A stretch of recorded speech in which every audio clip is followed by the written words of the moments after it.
He and his men had no way of knowing this, of course, but their great rebellion had now reached its peak. Hostilities would continue for another 10 years, but the last Welsh prince and his followers would never again seem to threaten the survival of the English state. And the main reason for this would be their loss of French support.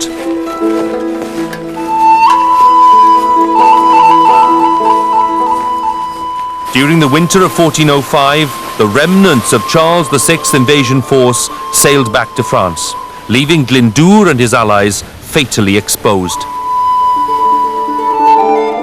A few months later, in March 1406, precisely 600 years ago, Glendower wrote a famous letter to the French king, urging him to send more help.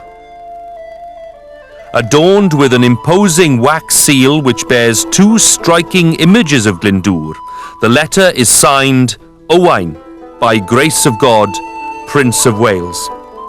It paints a vivid picture, intensely moving to some, of the kind of Wales Glendower wanted to create.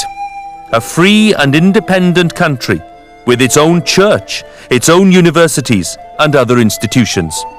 The fact you're talking in terms of universities does suggest a man and his advisors who were very well aware what was going on in Europe and was very well aware that not only were they wanting a degree of status for Wales, but they wanted a church that a political leader could exploit for his own political purposes, which everybody did. The church in Wales was generally exploited by the King of England. He wanted a church that he could exploit himself. The goal was never realized, of course. Why? Well, because the plea for French support, which the letter contained, fell on deaf ears. Not so much deaf ears, maybe, as mad ears, because when Owain Glyndwr sat down to write the letter, here in the village of Pennal near Machynlleth, he wasn't aware that Charles VI of France was mentally ill. And by 1406, the king wasn't able to authorize any further expeditions, even if he'd wanted to. So Glendower and his allies were all alone. They had the men and they had the strength, but not in sufficient quantity. The blows now came thick and fast. In 1407, after a lengthy naval blockade, the people of Anglesey resubmitted themselves to English rule. Other parts of Wales soon followed.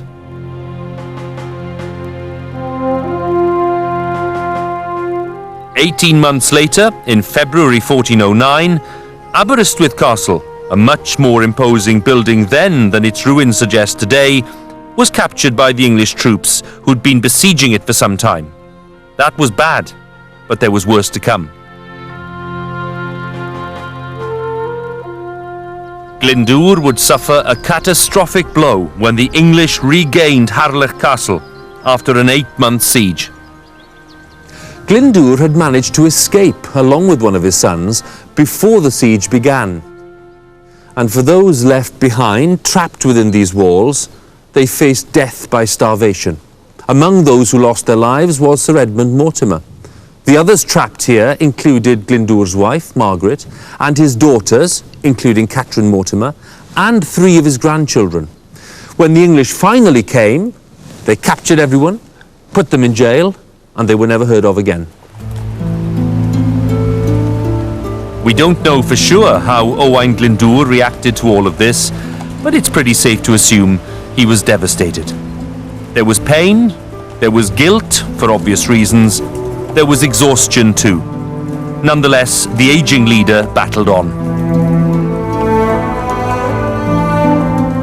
When you think he was getting on to 50 when he begins his revolt, and being a guerrilla leader isn't terribly comfortable. You're probably sleeping in drafty tents on wet bogs and so on. It's something of a tribute to a man who was getting on in years. You think of Che Guevara now, the beautiful posters being in his early 20s, where Glendower could have been his grandfather and he was still at it. Still at it, yes, but not going strong. It simply wasn't possible anymore to see Glendower as the proud ruler of an almost independent Wales. He was merely a homeless outlaw, if you like, supported by a dwindling band of desperate men.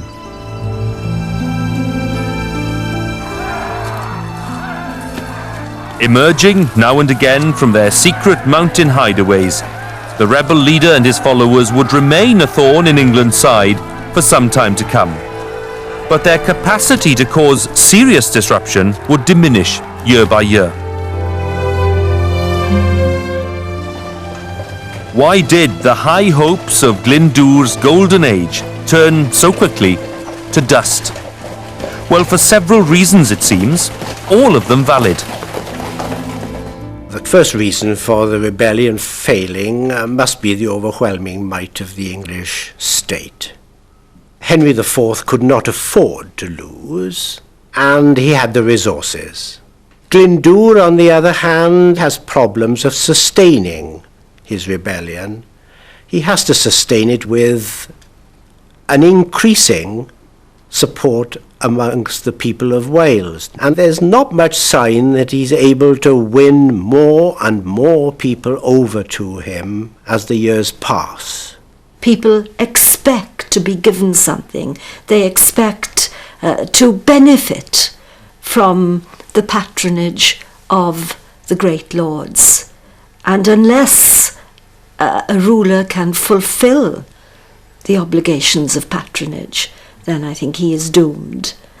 And it may be that Glendower was unable to fulfill people's expectations.